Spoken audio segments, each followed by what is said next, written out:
Blessings, good evening. Today is the lunar observance day, but it's also it's a Tuesday, so we have some questions have come in. It's our tradition on the lunar observance day to discuss the Dhamma, so that fits. We can do our best to address these questions.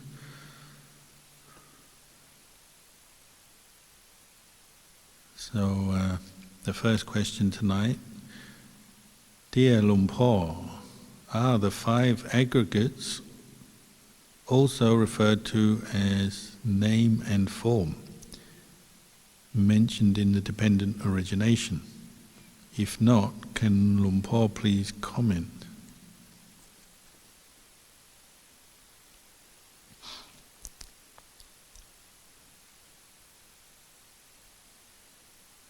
Yes, well, in the Pali Suttas and the Abhidhamma, there are many terms which overlap and link and are sometimes synonymous in the Pali. So the 5 aggregates, we call them 5 khandhas, is how the Buddha divided up a human being. A very sort of simple but very useful way for developing insight into the component parts, what it is to be a human being. So the first one is the rupa khandha, or we say the aggregate of form, or the groups of phenomena that are form. So it's made up particularly of the 4 elements, earth, air, fire and water. It's the solid part of being a human being, the bit we can see right now when we look at each other. You see this body, that's the form. You see other people's bodies, and this form is made up of the 4 elements. And then the second aggregate is the first of the nama khandhas, or the aggregates based on mentality or the mind. So the first of them is Vedana khandha, feeling aggregate. So it's pleasant feeling, unpleasant feeling, and feeling that is neither pleasant nor unpleasant, neutral. And every moment of consciousness, feeling arises, pleasant, unpleasant or neutral. We get pleasant feeling and unpleasant feeling arising in the mind, like when we become sad or happy. And then there's the feeling based on the body, pain and pleasure. And the third of the aggregates is sanya khandha, the aggregate of perception. It's how we remember things. So the details and the perceptions that we store up in the mind, that condition the mind, that we build up through our life, and be biased. So we have perceptions that are biased because we like something, so we remember that experience, that thing, that object as pleasant, and that bias can become ingrained and habitually ingrained in the mind. So you already are programmed to look for and identify with the things you like and then the things you don't like. The way we perceive the world in its simplest form, perception is just seeing colours and shapes of things, or hearing sounds. But the perception is important because it's how we remember, and that can vary from person to person based on your experience. So 2 people can experience the same sight or set of conditions or sounds, taste, smell, touch, but they build up different perceptions over time. And perceptions can change as well. Your perception of a person or a place or a certain situation can change from being one of pleasure to one of pain, or from pain back to pleasure. And because it's also linked with memory, and perception is impermanent, so we forget things, especially as we get older. 5 aggregates, yeah. So the next one is Sankara, mental formations, good and bad, the will, the intention or volition of the mind. So wholesome volitions, skillful volitions, or unwholesome volitions.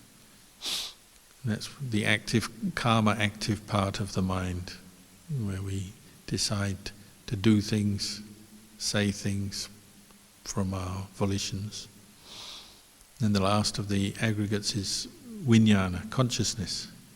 Consciousness that arises with the eyes, so seeing, hearing, tasting, touching, smelling. And then the mind itself, mind consciousness.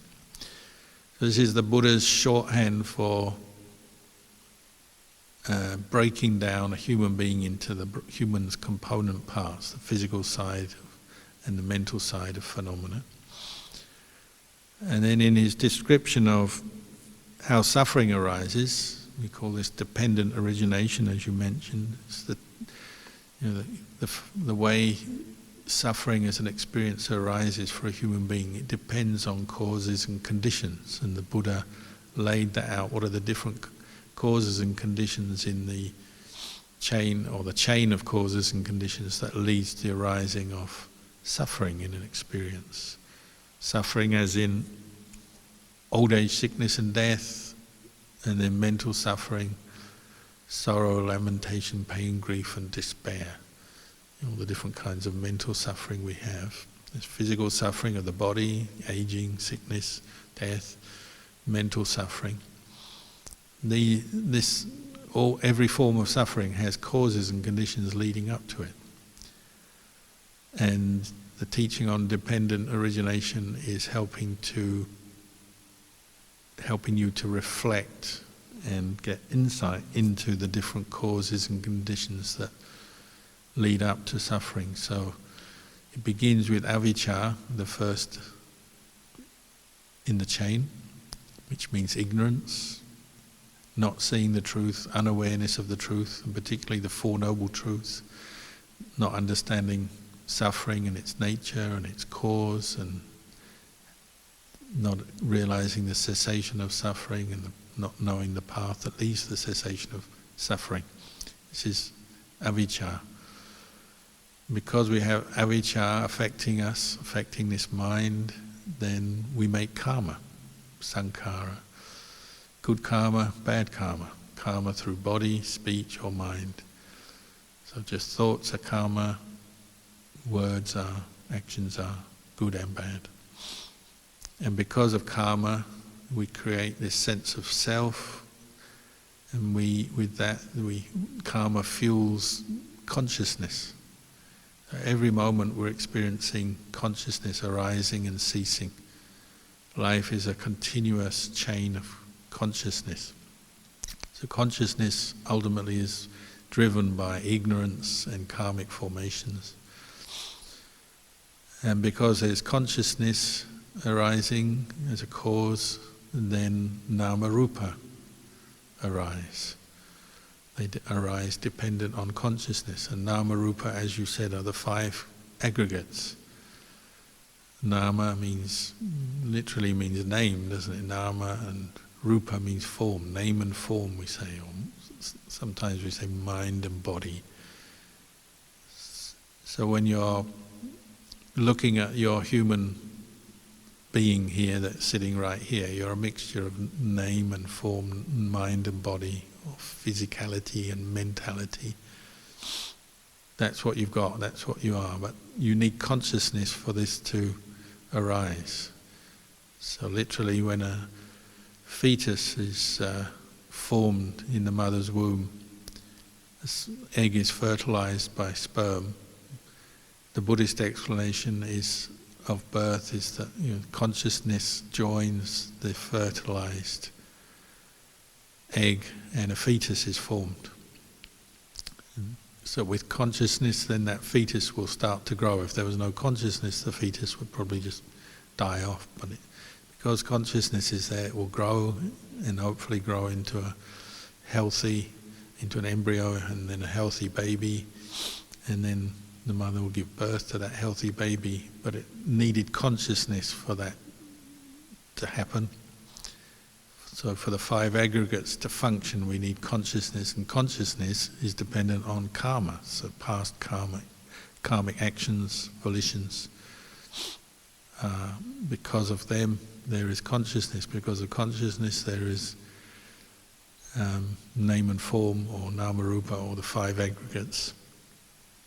And once you've got 5 aggregates, this human being, then you've got salayatana, you've got the 6 sense bases, and then their objects. So you've got eyes. Assuming you're a healthy human being, you've got eyes, ears, tongue and nose to smell, skin to touch, and then a mind that cognizes objects. So that's a further refinement of what the 5 aggregates, or what a human being is. And without the 5 aggregates, you don't have the 6 sense bases. So if you didn't have a body, you couldn't see. If you didn't have a body, a healthy body and a healthy eye, the sense consciousness of seeing, the eye consciousness couldn't arise. So the sense objects, the sense bases, and their objects arise based on the 5 aggregates, based on nama rupa, based on consciousness. These things are all linked together, we say dependently arisen. And because you've got sense bases, 6 sense bases and their objects, you get sense contact. So 6 kinds of sense contact.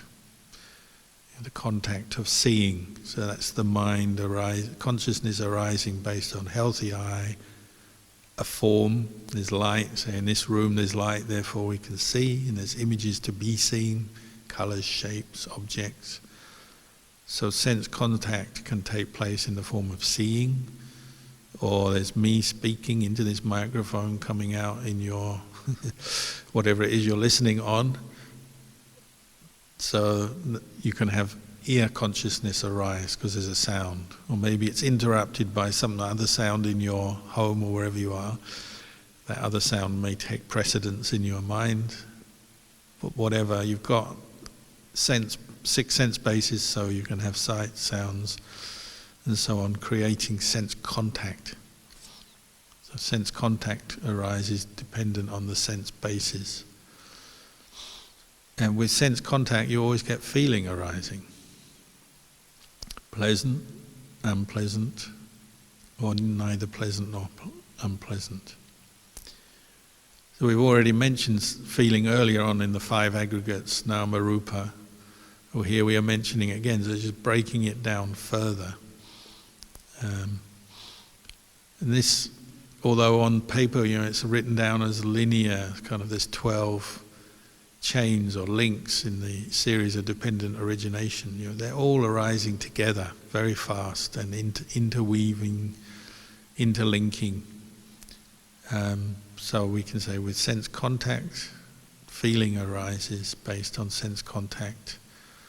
The type of feeling will vary depending on the sense contact, and with feeling as a cause,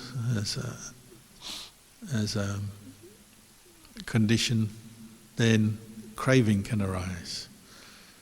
Why does craving arise based on feeling? Well, if there's no mindfulness and insight there into the Four Noble Truths, then we tend to, out of habit, out of delusion, we just immediately form craving around the experience of the sense contact and the feeling that we experience. So we crave, we desire pleasant feeling when that arises. We like it, we want more of it.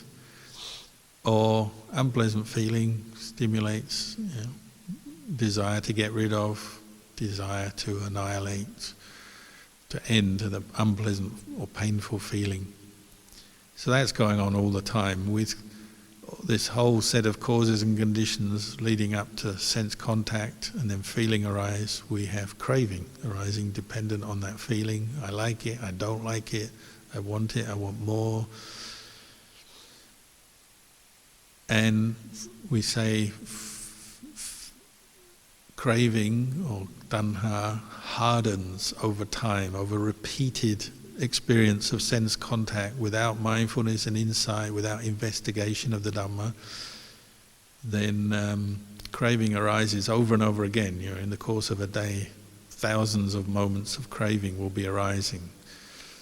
Craving for pleasure, craving to get rid of painful experiences, hardening, and it becomes clinging. Upadana.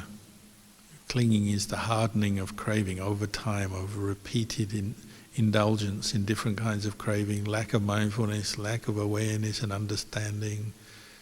Clinging forms. So that might be clinging to a view or a belief that you've previously experienced some kind of craving, and that you start to identify with that, associate that with who you are. So it may be that you are somebody who likes, for example, a certain kind of food or music, or you identify with certain things that bring you pleasure, or you also identify with what brings you pain, and then you form views and opinions and beliefs based on that. So, if you're brought up in a certain part of the world, there may be certain kinds of food that most people eat in that part of the world, and you associate and cling to ideas that kind of food is your kind of food. So what could it be? It could be if you're somebody brought up having toast for breakfast as opposed to somebody who has muesli or something else. You're brought up having toast for breakfast, you associate toast with who you are. I am someone who eats toast for breakfast. I like toast. I like butter. I like Vegemite, or if you're from England, Marmite, or if you're from France, jam, whatever. You become associated with that, and you've got perceptions and feelings arising regularly, stimulating craving, and it becomes part of who you are. So clinging to the idea, I like toast. I'm a toast person, if that's who you are. That becomes a view, your view of the world. I see the world through the eyes of someone who likes toast. And then you multiply that by thousands and thousands of instances of craving, unaddressed, forming into clinging to the senses and the desires and the pleasures of the senses, views and opinions based on them, who we are, what we want. I'm someone who likes toast, so my world, I have to create a world for myself that includes toast. So I have to have money to be able to buy the kind of bread that I like and the facilities to cook the toast and have a place where I can have my toast. So you multiply that by everything else you like and want and identify within life, you begin to see you get a lot of craving and clinging for all kinds of things in this world. And clinging to cultural values and practices, and the way you spread your toast, thick or thin, it all becomes what we call clinging or attachment. And this is a cause for becoming. You become a person who likes toast, has toast, knows where to get toast, knows the best shop for toast, knows the best kind of bread, butter, jam, whatever it is you put on your toast. That becomes part of who you are. You become like that, and you know how to get more toast, and your life is partly governed by endlessly seeking and getting more toast.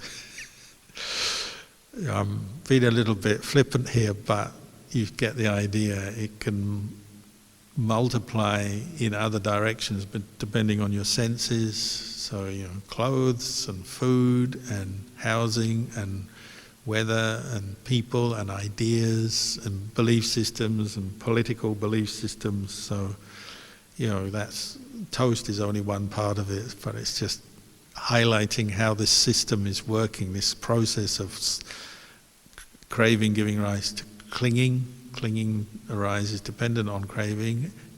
Becoming arises dependent on clinging. And with becoming, there is birth.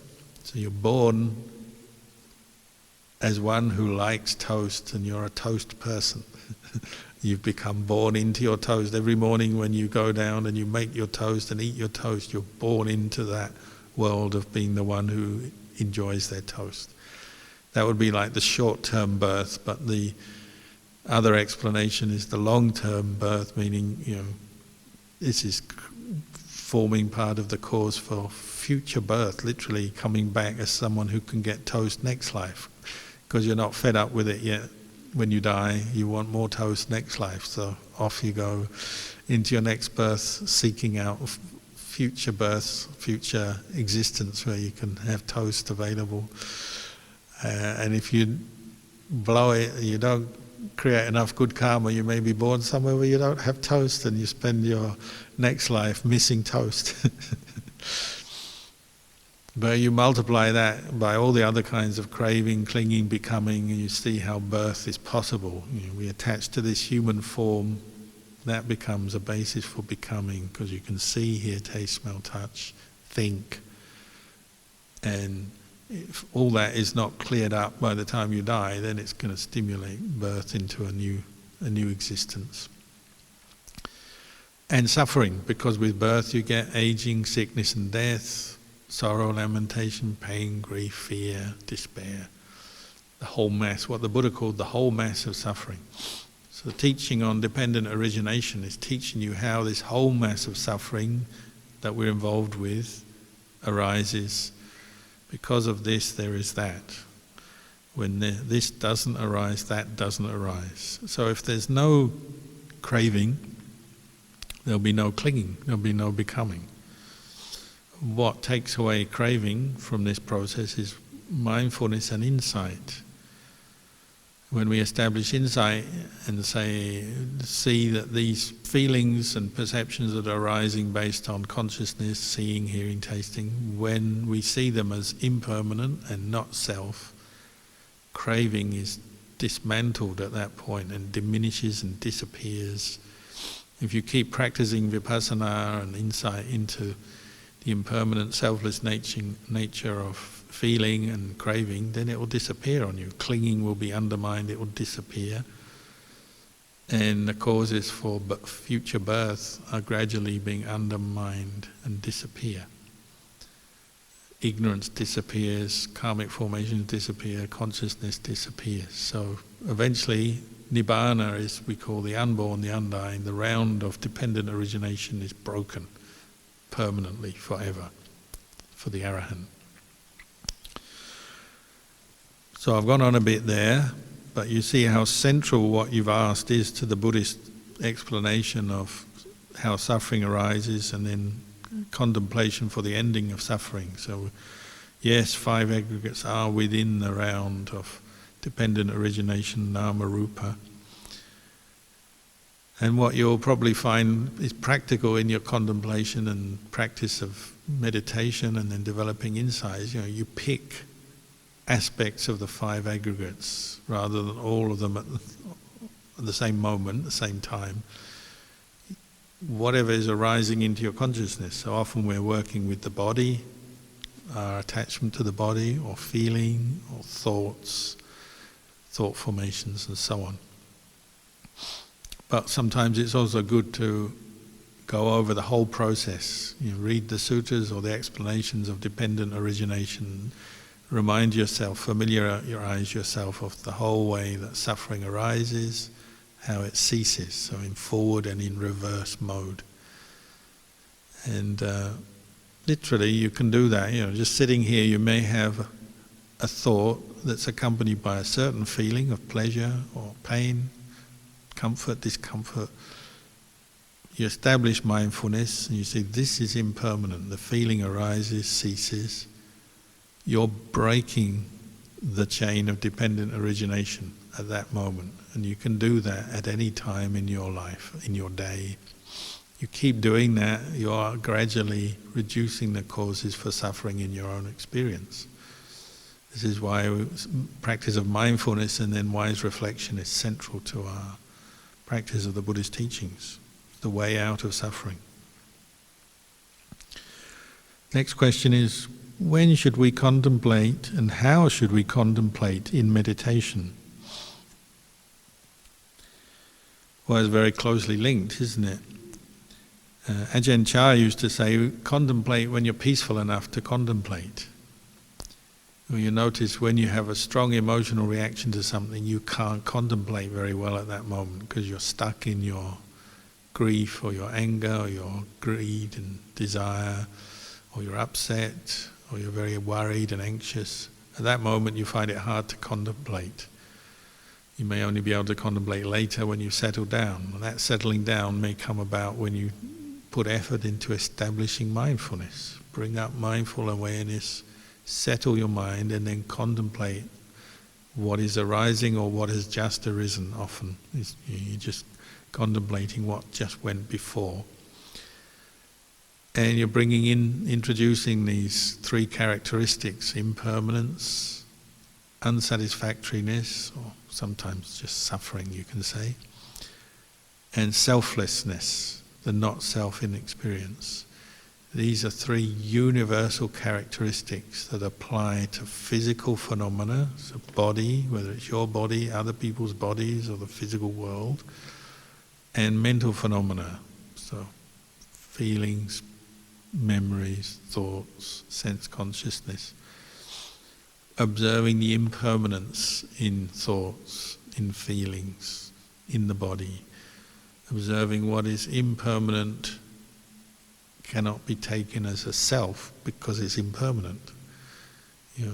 Your thoughts, it's not to say they don't exist, they're not happening, but your thoughts cannot be a self because they arise and pass away and they disappear on you all the time.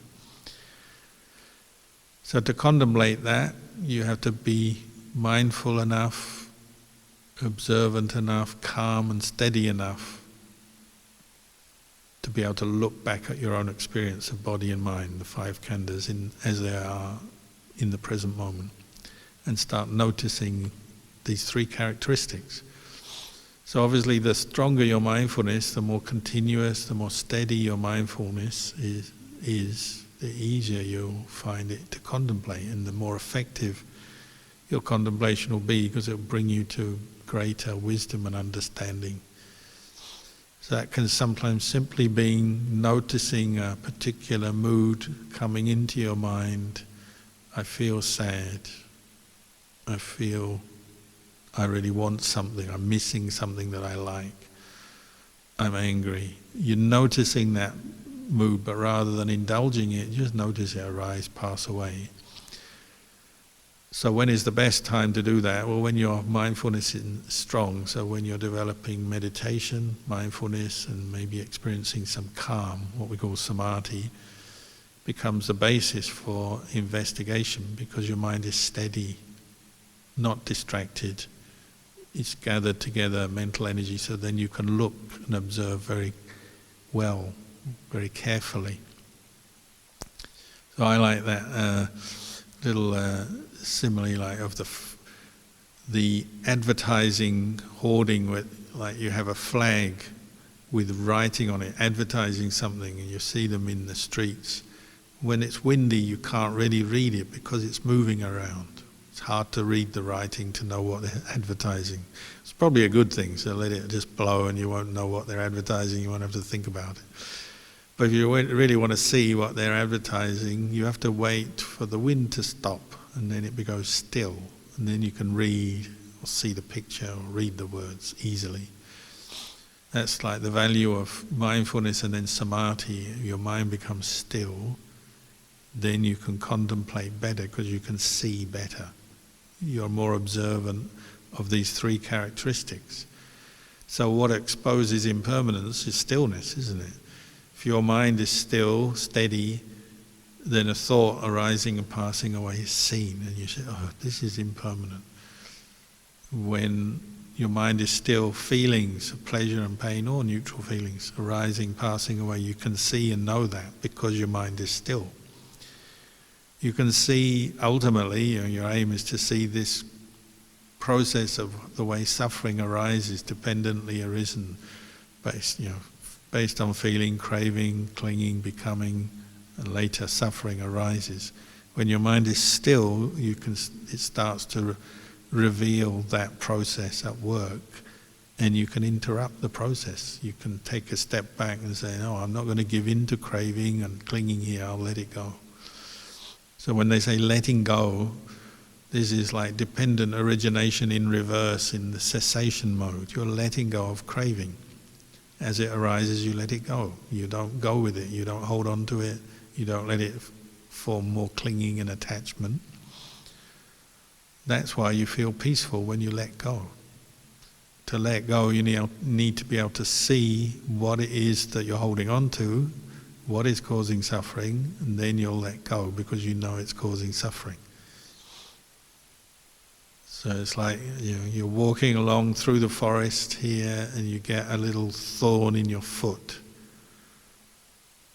As long as you keep walking, you can feel the pain, but you don't know where the thorn is and you haven't done anything about it. If you really want to stop the pain, you have to stop, sit down, pick your foot up, search around on the sole of your foot, find the thorn, grab it, pull it out.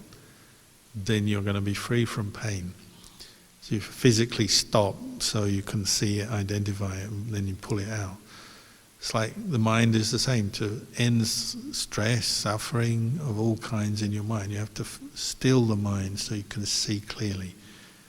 That's why contemplation works best when you're mindful. That's why we practice mindfulness.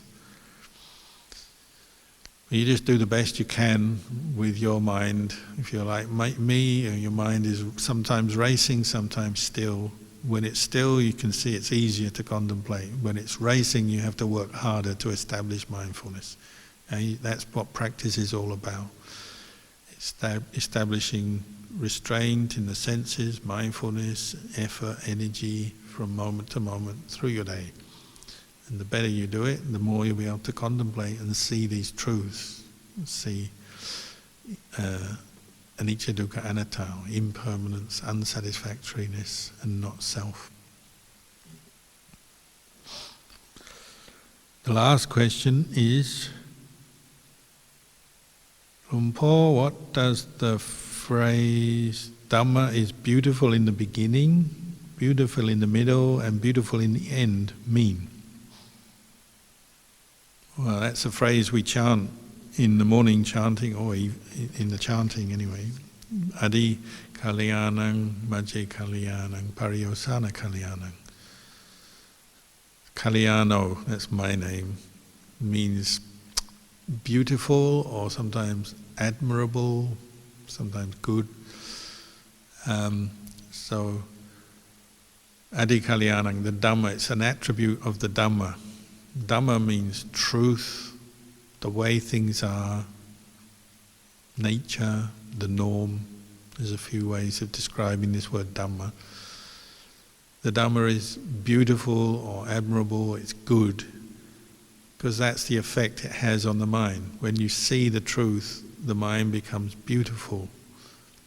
Anything that comes in contact with the Dhamma, or the Dhamma comes in contact with anything, it makes it beautiful throughout, so beginning, middle, end, throughout.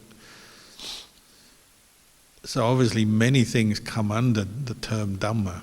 So the whole of the Buddhist path is Dhamma, and bringing your mind to see and know the Dhamma.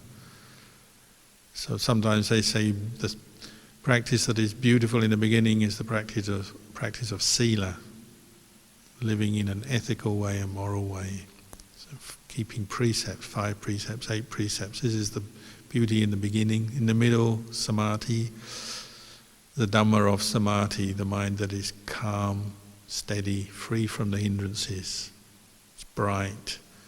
It's experiencing the beautiful mental factors such as piti and sukha and faith and one-pointedness. And then the Dhamma that is beautiful in the end is wisdom, insight, panya, because it frees your mind from the causes of suffering. So insight, seeing a mental state of greed or anger or delusion as impermanent, as not self, is beautiful because it frees the mind from suffering in that moment and it leads you to let go of the greed or the anger or the delusion. So it's just one way of describing the beauty of the Dhamma, Sila, Samadhi, Panya. But literally, the nature of Dhamma or truth, when your mind inclines towards truth, it starts to become beautiful because it's getting close to the truth, and that's the effect the truth has on the human mind. It becomes beautiful.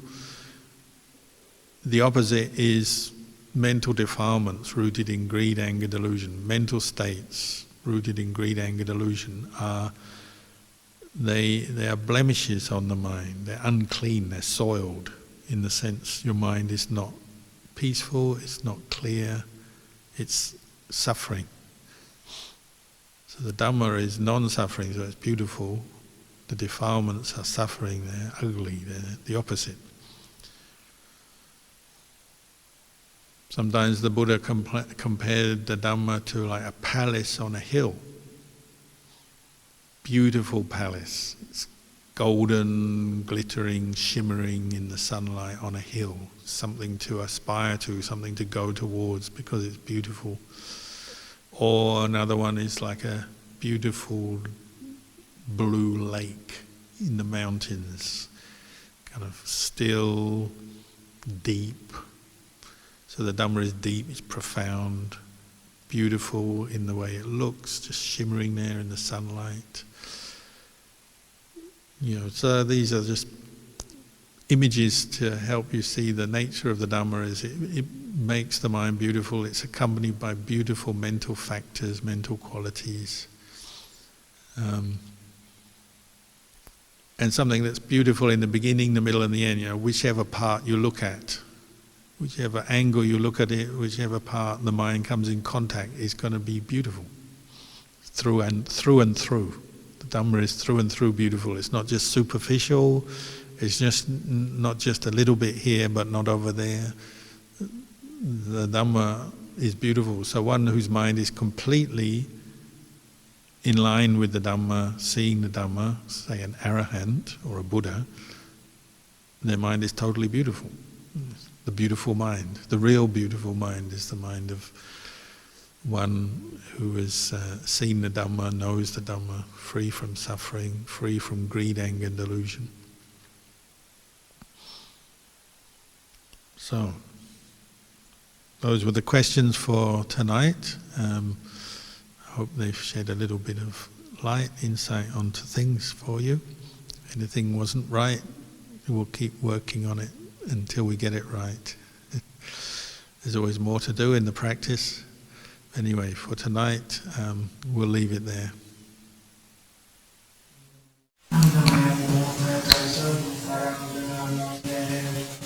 Amen.